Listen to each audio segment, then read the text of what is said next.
ជំរាបសួរសូមស្វាគមន៍មកកាន់ Channel សវណ្ណេទាំងអស់គ្នាថ្ងៃនេះផងដែរយើងនឹងលើកយកអំពីការងារស្រាវជ្រាវមួយទាក់ទងទៅនឹងការចងទង់ក្រពើនៅមុខផ្ទះទង់ក្រពើគឺជាទង់ដែលបានដេរពីកំណាត់សដែលមានឆ្អឹងចំនួន6ទៅ8ហើយមានរូបរាងស្រដៀងនឹងសត្វក្រពើហើយពេលខ្លះក៏គេហៅទង់ក្រពើថាទង់អធិធម្មប៉ុន្តែក្នុងសម័យបច្ចុប្បន្នឆ្អឹងទាំង6ឬមួយក៏8នោះមានការប្រែប្រួលទៅតាមចំនួនទង់ក្រពើនេះផងដែរគឺ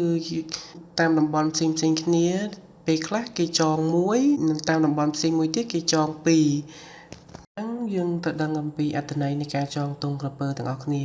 ទី1គឺដើម្បីបង្ហាញថាក្រុមគ្រួសារមួយមានសមាជិកទទួលមរណភាពដើម្បីប្រាប់សាច់ញាតិបងប្អូនក៏ដូចជាអ្នកភូមិដែលនៅជុំវិញឲ្យដឹងអំពី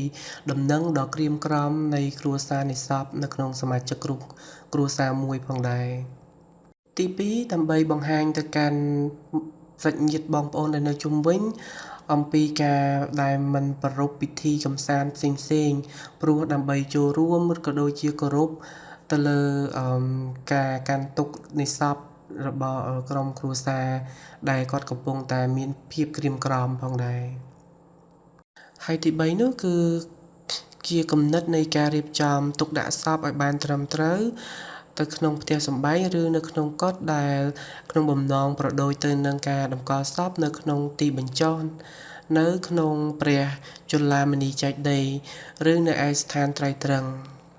បាទសូមអរគុណសម្រាប់ការតាមដាន Channel របស់ខ្ញុំបាទនៅចំណេះដឹងទូទៅអំពីការចងទង់